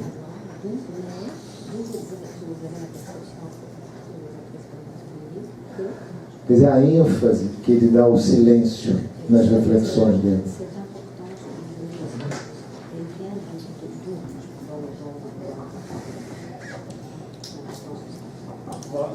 J'ai commencé par ma carrière d'analyste chez les Kleiniens, on va dire. Eu comecei a minha carreira de analista entre os kleinianos. J'ai eu un analyste qui parlait plus que moi. Eu tive uma analista que falava mais do que eu. Et quand j'ai commencé à travailler moi-même, j'ai fait comme lui jusqu'au jour où je me suis dit, mais quand même. Quando eu comecei a trabalhar, eu comecei a fazer igual a ele. E um dia eu pensei, mas. Un jour, je me suis dit. Vous savez, le problème de parler dans la cure, c'est souvent pour montrer qu'on est utile. Vocês sabem, o problema de falar muito durante a análise é para provar que a gente é útil. Alors un jour, je me suis dit, devant une situation qui me paraissait un peu inconfortable, je me suis dit, qu'est-ce qui est mieux, qu'est-ce qui est plus utile pour le patient? Est-ce que c'est de me taire parce que je ne comprends pas ce qui se passe, ou est-ce que c'est de dire quelque chose? E um dia, diante de uma situação que eu não, que estava um pouco desconfortável para mim, eu me perguntei, o que vai ser melhor? Eu tentar dizer alguma coisa para o analista, desculpa, para o analisando, mas eu não estou entendendo o que está acontecendo, ou vai ser melhor que eu me cale? Deuxième raison, c'est la planche. La planche, vous savez que la planche est un grand lecteur de Freud, il est un grand traducteur de Freud, il a passé sa vie à lire et à traduire Freud. E a segunda razão é o Laplanche. Vocês sabem que ele é um grande tradutor do Freud, ele é um leitor do Freud, ele passou a vida inteira lendo Freud. Il fait partie des gens qui ont découvert la préciosité extrême de la pensée métapsychologique. Ele faz parte das pessoas que descobriu a preciosidade extrema da metapsicologia. Et il a beaucoup réfléchi sur la notion freudienne de Versagung, le refusement. E ele refletiu muito sobre a noção freudiana de recusa. Comment le silence de l'analyste, como que o silêncio do analista, le refus de toute intervention, de soutien, etc., a recusa de toda intervenção, de todo suporte, etc., était essentiel à organiser le processus analytique.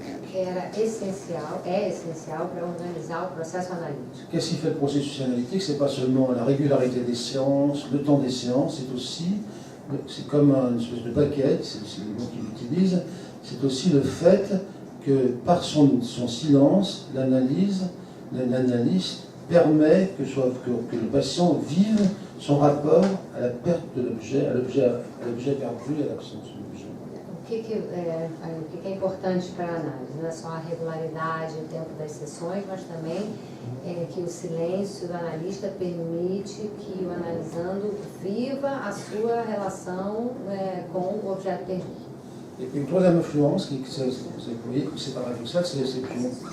E a terceira influência importante para mim foi o Bion. Vocês veem como isso é paradoxal. Bion, c'est un des premiers qui s'est intéressé aux patients borderline ou psychotiques. Foi dos primeiros que se interessou aos pacientes borderline ou psicóticos. Et il a pensé que justement pour ces patients-là, e ele pensou que justamente para esses pacientes, pour qu'ils puissent parler, pour qu'une parole transformatrice puisse venir, il fallait absolument rester silencieux. E ele pensou que para esses pacientes, para que uma palavra reparadora pudesse surgir, era absolutamente necessário permanecer em silêncio. Et il rapporte ce récit clinique si fascinant. Il conta uma história muito fascinante. Il écoute un patient très perturbé. Ele estava ouvindo paciente muito perturbado. Ce patient est lui aussi silencieux, mais au bout de 3 mois, il dit aïe. E esse paciente também era totalmente silencioso. E depois de 3 meses, um dia durante a sessão, esse paciente diz ai. Weiss. Hã? Weiss. Ai, Weiss. Ele diz non, mais il dit aïe. Et 3 semaines après, ou 1 mois après, il dit scream. Donc, à ce moment-là, il lui dit ice cream. Non, mais et il lui montre qu'il peut enfin combattre avec sa souffrance profonde. Então, o que ele disse não foi ai, no sentido de ai, dor, mas Ice cream sorvete. Trocadilho que tem duplo sentido. Tem vários sentidos, De né? ice cream e ice cream. Então ele, numa sessão ele diz ice e acho que 3 semanas depois ele diz scream, então eu grito ou sorvete. Être silencieux pour écouter et pour que le patient parle. Então é preciso estar em silêncio para ouvir e é preciso estar em silêncio para que o paciente fale. Mas, ao mesmo tempo, Meu mentor. há muitos analistas, dentre eles inclusive André Green, que diante dos pacientes borderline sugerem justamente o contrário. Oui. Quer dizer, tal como os analistas da Escola de Psicossomática de Paris, que usam inclusive uma expressão que é bem forte, né? Que eles dizem que com os pacientes psicossomáticos nós devemos alimentá-los como nós alimentamos os gansos.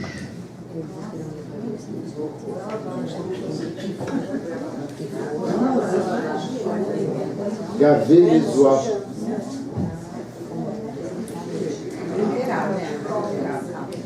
Alors, quand je travaillais avec mes collègues italiens, Quando eu trabalhava com os meus colegas je italianos, commençais à mesurer qu'il fallait faire attention à ce qu'on faisait et pas trop parler. eu comecei a me dar conta que era importante se dar conta do que a gente estava fazendo e não falar tanto. Et dans une supervision de groupe comme ça, un jour, je parle d'un cas, E numa supervisão de grupo, dia eu falei de um caso, un de mes collègues me dit comment ça tu restes silencieux? e um colega virou para mim e falou assim, mas como assim você fica em silêncio? T'as un bébé sur le divan, Você tem um bebê no divã et tu lui donnes même pas le sein. e você não dá nem o seio a ele? Alors ça, je me suis dit, E eu disse, mas alors, premier point. esse é o primeiro ponto. Deuxième point, je me suis beaucoup disputé avec André Green. J'ai été longtemps avec lui. Eu discuti muito com o André Green, Sur cette question-là. Mais pas seulement sur la question de la technique, não somente sobre a questão da mais técnica, sur la question de l'évolution de la pensée freudienne. mas também discuti sobre a evolução do pensamento freudiano. On ne peut pas parler du silence ou de la parole sans le rapporter à la théorie. A gente não pode falar do silêncio da palavra sem remetê-la à teoria. Green était convaincu, comme les psychosomaticiens d'ailleurs en général, O Green estava convencido, com os psicossomáticos, aliás, em geral, que le Freud le plus moderne, c'était le Freud de la fin de la théorie, le Freud de la pulsion de mort. que o Freud mais moderno era o Freud mais do fim da sua teoria, era o Freud da pulsão de morte. C'est peut-être à cause de mon lien avec la planche, mais pas seulement. Talvez seja por causa da minha ligação com a plancha, ou não somente. Vous savez que la planche pense que, précisément, c'est une erreur, qu'en réalité, ce que Freud découvre à la fin de sa vie, c'est une énergie sexuelle totalement déliée qui est effectivement mortifère, sacrificielle, mais ce n'est pas une pulsion différente de la sexualité. O que o Laplanche pensa é que aquilo que o Freud descobre no fim da vida é uma pulsão sexual completamente desligada, mas não é mortífera, mas não é uma pulsão diferente da pulsão sexual. Ce dont je suis personnellement convaincu, c'est que Freud va, c'est ce qu'on disait tout à l'heure, par rapport à la première topique, où la question de l'objet est très présente. O que eu estou convencido é que, assim como o Freud, que em relação à primeira tópica, La question de l'objet est très présente. a questão do objeto é muito presente. Et que pour lui, la technique de l'analyse, c'est la remémoration, c'est la levée de l'amnésie infantile, c'est la retrouvaille de l'objet. A técnica da análise é a rememoração, é o encontro com o objeto perdido.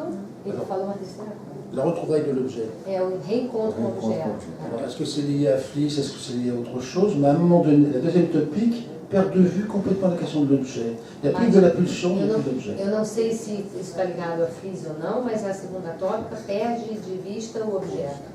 Alors moi je pense qu'on peut guérir un patient qu'en faisant réapparaître l'objet qui a été réprimé si violemment. Mas eu acho que a gente só pode tratar tratar o paciente se a gente realiza esse trabalho de reencontro do objeto. Parce que si vous acceptez la notion de pulsion, le mot Elsa, quelle est la technique? C'est l'intrication pulsionnelle, la réintrication Se pulsionnelle. você se baseia na Como segunda foi tópica, pensando no eu e no id, a questão é a reintricação pulsional, né? E a pergunta é, como é que você faz isso? Qu'est-ce qui différencie la névrose de l'état borderline de la psychose? C'est la violence du refoulement de l'objet édifiant. Aqui, o que diferencia a neurose da psicose e o borderline, desculpa, é a intensidade do recalque da relação com o objeto. Tereza.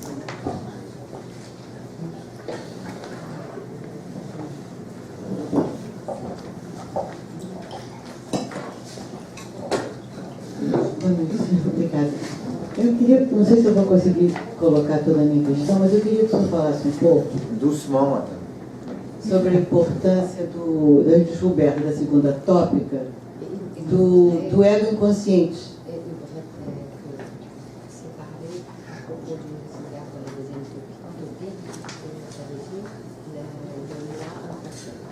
Quer dizer, que nessa formação, dentro da metapsicologia, na construção da teoria da mente que o Freud nos traz, que vai na noção de pulsão, desde o biológico até o social, né?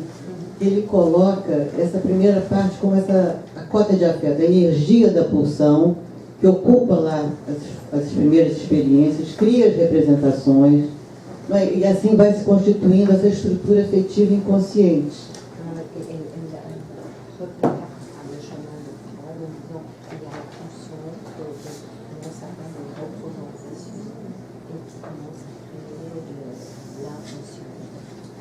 Essa primeira construção do ego, que eu digo, não é memorável. Isso aí fica...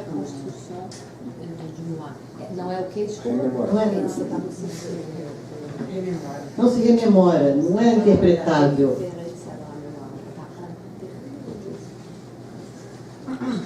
São marcas que não ficam, né? E que não adianta interpretar.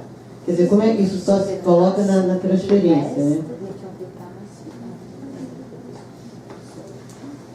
E aí, eu digo que antes da palavra, antes da situação edípica, se não tem angústias muito mais primitivas, as angústias de desintegração, por exemplo. Se não existe algo antes da questão sexual. Antes da pulsão sexual? Antes da pulsão sexual, não, antes da situação edípica.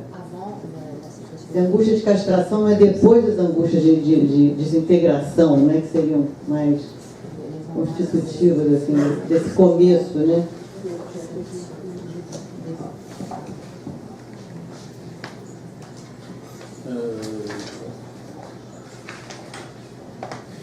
Você pode fazer várias perguntas?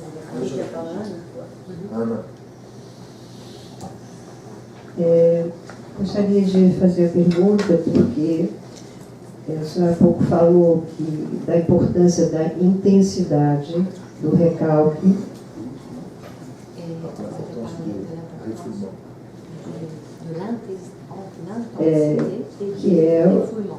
Que é o que seria importante se observar tanto na neurose, na psicose, ou nos estados limites, né, borderline. E que o senhor acha que a segunda tópica perdeu de vista justamente isso. Mas foi também na segunda tópica que Freud apontou como o que ele consideraria como significativo para os estados, para a psicose, o mecanismo da clivagem. Então, eu queria lhe ouvir um pouco.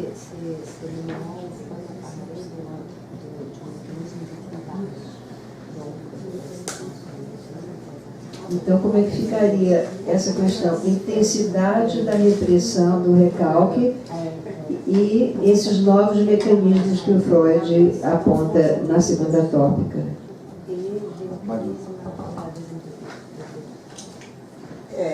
Eu gostaria que ele falasse um pouco sobre essa relação estreita entre libido e a palavra, que é responsável pelo efeito terapêutico.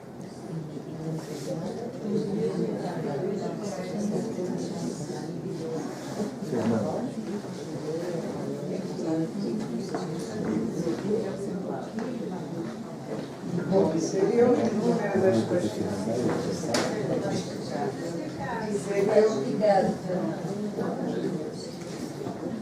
Seriam inúmeras as questões que eu teria, as perguntas, as não compreensões, enfim, o desejo do desenvolvimento, mas eu vou me deter num aspecto do silêncio de imagens que o senhor referiu.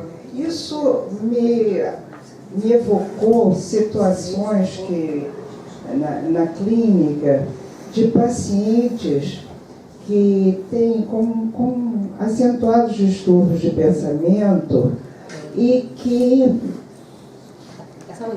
relatam continuamente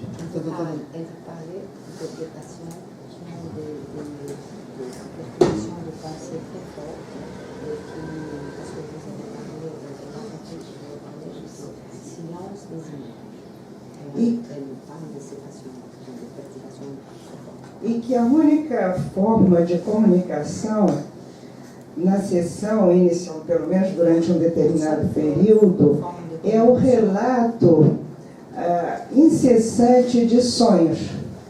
Sonhos, sonhos, sonhos, sem associações.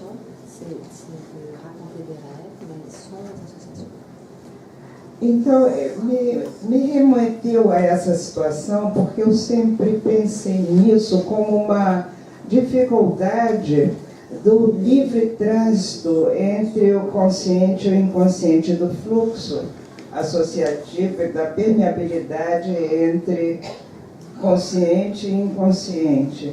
Mas quando eu li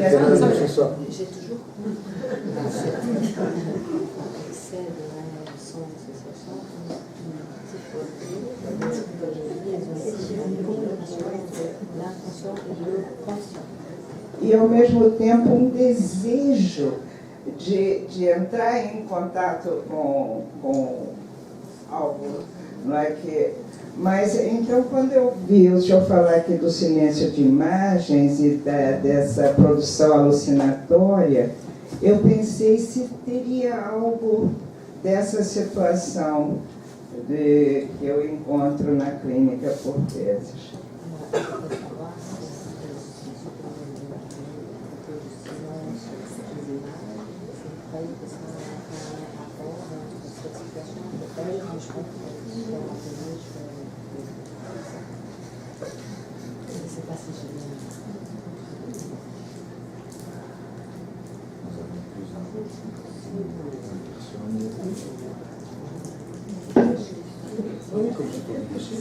Maria Helena.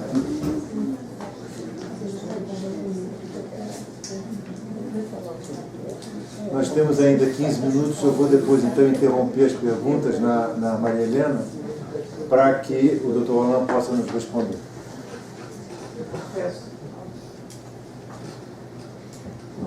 Depois de tantas perguntas e tão densas, eu estava até encabulado de perguntar mais alguma coisa, de comentar mais alguma coisa. Eu acho bom você traduzindo assim, senão você vai ficar exausto.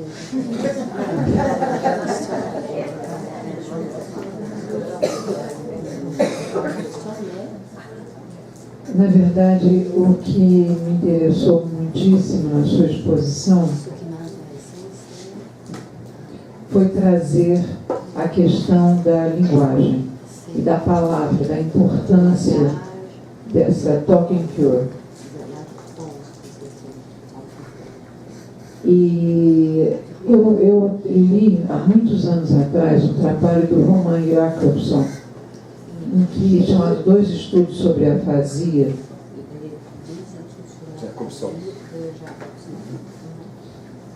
em que, Oui, j'entends. em que ele relacionava os mecanismos de condensação e deslocamento às figuras de metáfora e metonímia.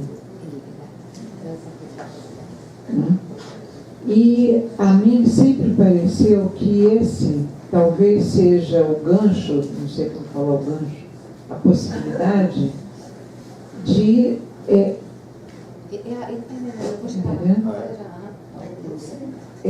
de que a gente entenda esse caráter vigoroso e transformador que a palavra tem em análise, no processo analítico.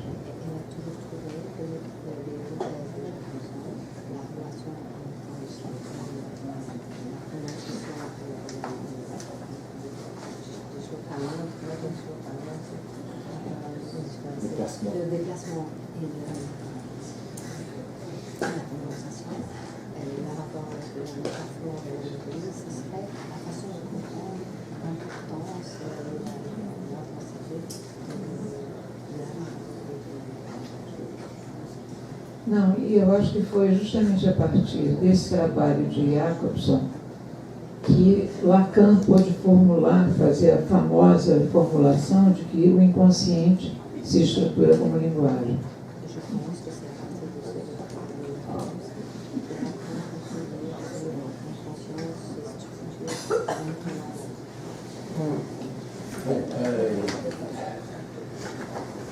Merci pour ces questions qui sont... Obrigada por todas as questões que surgiram. Avantage quand même de lancer justement. Alors, les deux premières questions sont très intéressantes. Merci à tout le monde, merci à chacun. Hein, mais les deux premières sont très intéressantes parce que ça me rappelle un peu à la modestie, au sens où la modestie. As duas primeiras questões me pareceram, todas tão interessantes, mas as duas primeiras questões me pareceram interessantes porque elas me lembram da modéstia. Les formulations, quand on formule les choses, on a tendance à un peu caricaturer les choses. Quando a gente formula as coisas, a gente tem uma certa tendência a caricaturizar. La première topique, les premiers essais métapsychologiques, c'est Deuil et mélancolie. A primeira tópica, os primeiros ensaios metapsicológicos são luta e Ça vaut pour les deux questions. C'est la découverte par Freud de l'identification. E é a descoberta de Freud da identificação. Il ajoute à l'arsenal l'outillage théorique, avec le refoulement, cette autre opération qu'est l'identification. Ele acrescenta, né, nos instrumentos terapêuticos esse outro aspecto que é a identificação, acrescenta ao recalque a identificação. Identification qui va avoir un développement énorme dans la théorie analytique. A identificação vai ter depois um desenvolvimento enorme na teoria analítica. Qu'est-ce que c'est que l'identification? O que é a identificação? C'est une réaction à la perte de l'objet qui consiste à le mettre à l'intérieur de soi. É uma reação à perda do objeto que consiste em colocá-lo dentro de si. Et ce faisant, a deux conséquences. E fazendo isso, acontecem duas coisas, isso tem duas consequências. La première, c'est que ça crée un clivage à l'intérieur du moi. A primeira é que isso cria uma clivagem. Un deuxième moi, qui n'est pas un moi, qui est un objet. E o segundo eu, que na verdade não é um eu, é um objeto. Qui s'accompagne d'une modification de l'affect dans le sens d'une sursexualisation. E isso é também acompanhado de uma modificação do afeto, isto é, de uma superexcitação. Qui aggrave la tragédie du sexuel. Que agrava a tragédia do sexual. Alors, je sais bien à quoi vous pensez, aux angoisses cérébrantes, on sait très bien tout ça. Alors, est-ce que c'est quelque chose qui est avant que le sujet parle? E a pergunta é, isso é algo que acontece antes do sujeito falar? Ou est-ce que c'est un mécanisme justement qui dérègle complètement l'appareil? Ou esse é um mecanismo que bagunça completamente o aparelho psíquico? Qui après coup dérègle l'appareil, c'est très important pour nous. Dérègle. E que é só après coup é que ele bagunça o aparelho psíquico. Les angoisses cérébrantes, elles sont chez le bébé dans la relation à sa mère. As angústias, o que ele chamou? As angoisses cérébrantes. As angústias terríveis, né? Elas são relações, são angústias que o bebê tem diretamente na relação com a mãe. Alors, la question, qui est une question un peu générale, c'est est-ce que les choses se passent avant le langage. E a questão é que é meio genérica, assim, é se perguntar, isso se passa antes da linguagem? Ou bien est-ce que les choses se passent en même temps qu'elles transforment le langage de sa fonction d'énonciation, celui qu'on connaît, en une fonction de refoulement et de Ou parexcitation. isso acontece fazendo com que a linguagem transforme a linguagem de sua função de enunciação numa função de recalque. Et là, je vous réponds aussi, c'est-à-dire qu'on en parlera à propos des États borderline. E agora eu vou responder, eu não sei para quem apontou também, mas vamos falar a respeito dos pacientes borderline. Les patients borderline ou psychotiques qui ont régressé à des états très antérieurs.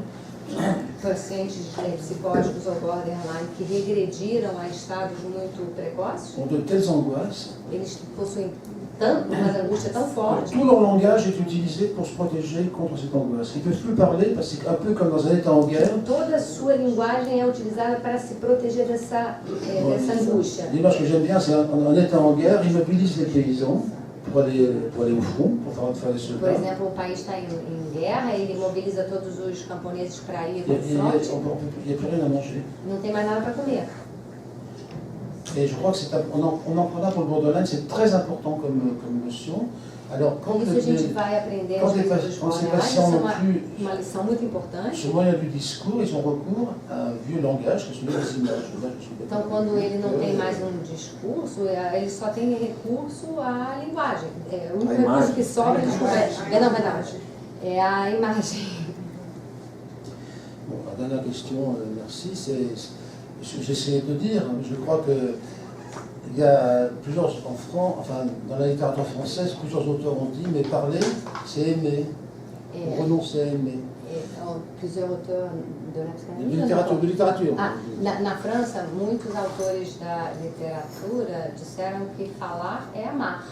Je crois que c'est pour ça que je parle du silence qui permet de faire venir ce incoatif qui est vraiment l'outil du changement. La parole incoative. Por isso que eu falo do silêncio, que permite voltar essa palavra incoativa, que é essa palavra primeira. À la limite, je dirais, la parole est une conversion de la libido. No limite, eu diria que a palavra é uma metamorfose da libido. Au plus, on va dire, c'est au plus près de la liaison entre le langage et la libido. É aquilo que está o mais próximo da ligação entre a linguagem e a libido. Eu queria acrescentar um aspecto, já meio que fazendo assim uma espécie de avant-première do livro que foi traduzido agora, enfim, Os Olhos da Alma, onde o Dr. Roland retoma essa questão da imagem, quer dizer, a propósito da capacidade da imagem imaginar. E nesse sentido, o que interessa quando ele fala sobre a imagem é o que ele define como o imagético. O imagético trata da capacidade da imagem de imaginar. Imagético? A capacidade de imagem de imaginar. Isso já descreveu.